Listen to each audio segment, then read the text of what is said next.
So ayan po mga guys, sila po ay tuwang-tuwa po mga guys, no. Hanggang ngayon po mga guys, nandito pa rin sila po mga guys. Lagi po silang po makakasama po mga guys, no.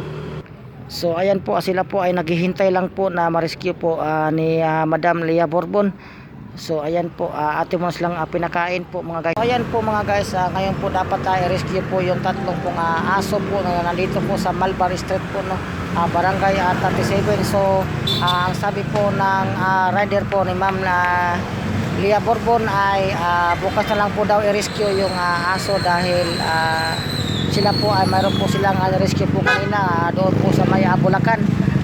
So ayan po, hindi po tayo ngayon nagpunta rito dahil tayo po ay uuwi na lang po muna. Ayan po. So dito lang po ang ating videos po mga guys, no. Ayan. So sila po talaga ay silang dalawa po ay mag-asawa, no. Yung parang sitso ay isa po ay babae at yung po nakahiga ay isa pong lalaki po yan. So ayan po, hanggang dito lang po ang ating video. Salamat. So ayan nga po mga guys, atin muna silang pinakain habang bukas pa raw sila rescue ni Leah Bourbon. So ayan po, yung mga aso, akin muna silang pinapakain po ngayong gabi.